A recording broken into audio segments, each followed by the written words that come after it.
Aliza talk के मौज़िज़ सामीन को अलीज़ा कमल का सलाम।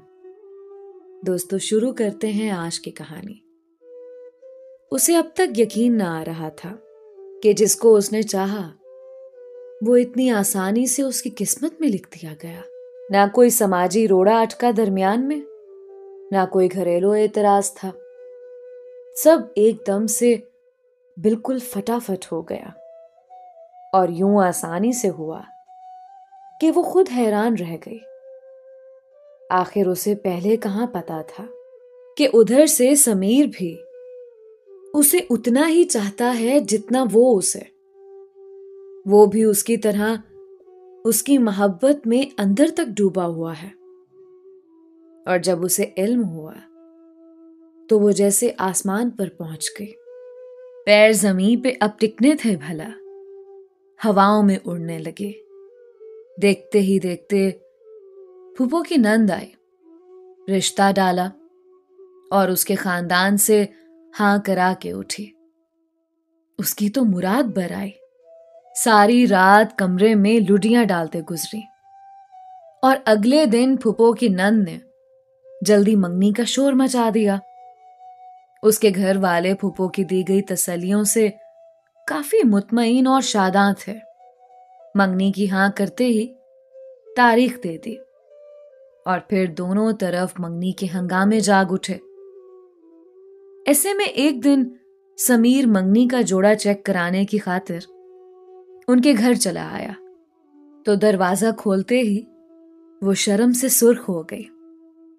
अंदर भाग जाना चाहा, मगर समीर की फुर्ती ने उसका इरादा नाकाम कर दिखाया। उसने उसे कलाई से पकड़ा, खुश हो, और वो क्या कहती, पलकें झुकाकर साथ में सर भी हिला दिया। गोया जवाब मुस्बत था। समीर का चेहरा खिल उठा। मंगनी के बाद तुम्हें फोन करूंगा। उसने सरगोशी से उसे आस लगाई तो वो अगले 10 दिन फोन की स्क्रीन को देखकर पागल हो गई। मगर समीर को शायद याद ही नहीं कि उसने ये बात कही थी। काश वो उस वक्त वादा ना करता तो आज मैं उसकी नाराजगी में डूबी फोन ही की तो ना होकर रह जाती। वो अंदर ही अंदर खुद को कोसती रही कि उसी वक्त उससे पक्का वादा क्यों ना करा लिया। मंगनी के दूसरे हफ्ते फोन के उस पार से आती समीर की भारी मगर मीठी आवाज ने उसके हवास ही नहीं, साथ उसका दिल भी खींच लिया। कैसी हो? उसका पूछना था कि उसका जी चाहा अपना दिल खोलकर सारे का सारा उसके सामने रखता, मगर हयाड़े आ गई। वो धीमा सा मुस्कुराती। अच्छी हूं, वो तो मैं भी जानता हूं। इस अच्छेपन ने तो जैसे अच्छे खासे अक्ल शऊर वाले बंदे को बेअक्ल कर दिया है। समीर ने अपने जुर्मे मोहब्बत का एतराफ किया तो उसका दिल भी धड़क गया। फिर उस दिन समीर ने बहुत बातें की थी, बहुत से वादे किए, बेशुमार अहदो पैमा बांधे। वो उसकी मोहब्बत में अंदर तक भीगती चली गई। आने वाले दिनों में भी समीर ने हर पल हर लहजा उसे अपनी मोहब्बत का यकीन दिलाया था। उसे बता रहा था कि उसके बगैर उसका दिल किस कदर बेचैन और रातें कितनी बेसुकून हैं। वो उसकी ऐसी मोहब्बत भरी बातें सुनकर खुद को दुनिया की खुशकिस्मत तरीन लड़की समझने लगी, जिसका चाहने वाला मंगेतर था, जो उसके बगैर खुद को अधूरा समझता। वो फिर काहे ना खुद पे इतराती। समीर तो जल्दी शादी करने का ख्वाहिशमंद था, मगर मनाहिल के घर वाले ही थोड़ा टाल मटोल कर रहे थे कि बेटी ब्याह देना आसान कहाँ है। सुई से लेकर सिलाई तक तैयारी होती है, अभी कैसे शादी हो सकती है। और उसके तो अभी बीएड के एग्जाम्स होने वाले हैं। ऐसे कैसे एकदम से सब कुछ छोड़कर शादी करें। जब ही समीर के घर वालों से कुछ वक्त की मोहलत मांग ली थी। वो भी इस मंगनी के पीरियड को अभी इंजॉय करना चाहती थी, तभी खामोश रही। वो भी 2-2, 3-3 दिन बाद लाजमी कॉल करता, उसकी कम सुनता, अपने दिल की सारी बातें सुनाता और उसका दिल बेकाबू किए जाता। ऐसे ही में मोहब्बत मनाने का वो दिन भी आ पहुंचा, जिस दिन तमाम नौजवान अपनी अपनी मोहब्बत का इजहार करते पाए जाते हैं। उस दिन वो सारा दिन फोन के साथ चिपकी बैठी रही और आंखें थी कि बाहर दरवाजे पर जमी थी, जहां से उसे समीर के किसी सरप्राइज आने का इंतजार था। उसे पूरा यकीन था वो आज का दिन कतई तौर पर मिस नहीं करेगा। फूल और कार्ड लाजमी भेजेगा, मगर सुबह से दोपहर, दोपहर से शाम और फिर शाम से रात हो गई, उसका मैसेज तक ना आया।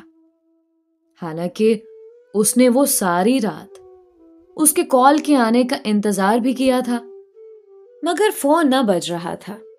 जब रात उसकी आंख लगी तब उसकी आंखें काफी हद तक सुर्ख और भीग चुकी थी। खाली दामन सी वो कब सोए, उसे कुछ मालूम ना हो सका।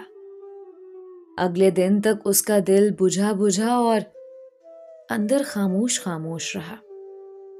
वो मन ही मन में समीर से नाराज हो गई और फिर जब अगले दिन उसने फोन किया तो उसने जानबूझकर कॉल काट दी। दूसरी बार बेल हुई तो कॉल रिसीव भी ना की। बेल पे बेल बजने लगी। उसने कान लपेट लिए, अनजान बन गई। समीर को कुछ खटका सा लगा। वो परेशान सा होकर घर पहुंच गया। सामना भाभी से हुआ तो बेख्तियार उसने मनाहिल को लंच कराने का कह दिया। भाभी ने अम्मी से इजाजत लेकर मनाहिल को तैयार होने को कहा तो वो ना मानी। फिर भाभी ने धमकाया कि समीर खुद लेने अंदर आ जाएगा, तो फिर उसे बादिले नाख्वास्ता तैयार होकर उसकी गाड़ी में आकर बैठना पड़ा। मगर वो सारा रास्ता खामोश ही रही। समीर बार बार उसे बुलाता रहा, मगर उसने चुप का रोजा ना तोड़ा। आखिर समीर तब गया, क्या है यार, ये तुम किस तरह से मेरे साथ बैठी हो? आपको क्या समझ में आता है? उसने दांतों पे दांत जमाए। तुम्हारी बेवजह की खामोशी मेरी समझ से बाहर है। अगर कोई नाराजगी है तो बता दो। आपको मेरी नाराजगी की कब से परवाह होने लगी? उसने नम आंखों से कहा। तो वो नरमी से मुस्कुरा दिया। तो इसका मतलब ये हुआ कि मोहतरमा नाराज है। वो शरीर हुआ। तो मनाहिल ने सर झटक दिया। वजह पूछ सकता हूं? जो दिल के करीब होते हैं दिलों के राज जानते हैं। उसने तंज किया तो मुस्कुराते लब उसके वहीं भींच गए। मनाहिल, मुझे कुछ समझ में नहीं आ रहा कि तुम्हारा रवैया क्यों और किस वजह से ऐसा है। ओके, अगर ये बात है तो मैं चली जाती हूं। वो टेबल पे हाथ रखकर तेजी से उठ खड़ी हुई। उसने बेसाख्ता उसके हाथ पर हाथ रखा। मोहब्बत यूं आसानी से छोड़ने वाली चीज नहीं होती। उसका लहजा संजीदा हुआ। मोहब्बत? वो हंसी। आपको वाकई मुझसे मोहब्बत है? क्यों? क्या तुम्हें कोई शक है? वो उसकी आंखों में देखने लगा। तो फिर ये मोहब्बत, खास मोहब्बत के दिन कहां गायब हो गई थी कि फूल भेजना तो दरकिनार, फोन तक ना किया और ना ही कोई इजहार। ओ, तुम्हारी नाराजगी की वजह यह है। उसे पल भर में सारी बात समझ में आ गई। क्या इससे भी बड़ी कोई वजह हो सकती है? इधर आओ और आराम से बैठो। उसने दोनों हाथों से पकड़कर उसे सामने वाली कुर्सी पर बिठा लिया, मगर उसका मुंह अभी भी फूला हुआ था। मेरी बात सुनो, मगर गौर से। उसने पूरा मुंह उंगली से अपनी जानिब किया। मेरी मोहब्बत क्या इतनी कमजोर है कि तुमने इसे सिर्फ एक दिन पर लाजिम करके छोड़ देना चाहा? वो एक दिन बहुत खास होता है मिस्टर समीर। उसके लहजे में अब भी तंज था। हाँ, उन लोगों के लिए जो मोहब्बत सिर्फ एक दिन करते हैं, जिन्हें रूहानी मोहब्बत की चाह नहीं बल्कि जिस्मानी मोहब्बत की हवस होती है। उसके एक ही तंज ने उसकी सारी हवा निकाल दी। तुमने मेरी मोहब्बत भी सिर्फ एक दिन के तराजू पर रखकर तोलना चाहिए। मुझे अफसोस है कि तुमने ऐसा किया। संजीदा लबो लहजा अब नाराजगी में डूबने लगा था। 14 फरवरी की मोहब्बत उन कमजोर लोगों की कमजोर मोहब्बत की निशानी होती है, जो साल भर इधर उधर मुंह मारते और वक्त जाया करते रहते हैं और इसी दिन के इंतजार में रहते हैं कि वो किसी अपने को इस दिन वश कर लेंगे, उस पर अपनी मोहब्बत या ताकत का सबूत देंगे कि उसके दिल में वो बसता है, और बाकी के साल के दिन जाय कर देते हैं। ये तो वही जान सकता है जो सच्ची मोहब्बत का तलबगार और ख्वाहां होता है। उसकी आंखों में देखता उसका लफ्ज लफ्ज सच उगल रहा था। मनाहिल का दिल डूब डूब कर उभरने लगा। सच में मनाहिल, मैं तुम्हें ऐसा नहीं समझता था, मगर फिर भी अगर तुम यही चाहती हो कि अपनी मोहब्बत का इजहार सिर्फ 14 फरवरी को करूं, तो ठीक है, फिर साल भर मेरा इंतजार करो।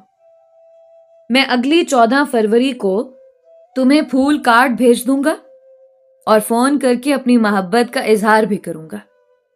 बाकी के सारे दिन तुम इंतजार करना, ओके? अब अगले साल मिलेंगे। खुदा हाफिज। समीर संजीदा चेहरा लिए तेजी से उठा और मुड़ गया, मगर मनाहिल को तेजी से होश आने में वक्त न लगा और उसने उसका बाजू पकड़ लिया। वो रुक गया। मनाहिल ने कान पकड़ लिए और साथ ही उसकी आंखें भर आईं। तो समीर का दिल डूब गया। मैं बहुत शर्मिंदा हूं और बहुत नादिम भी। वो रो रही थी। अभी जो तुमने कहा उस तरफ तो मेरा ध्यान ही ना गया।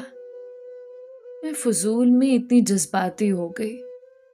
अरे पागल। समीर ने फौरन उसका चेहरा हाथों में थामा।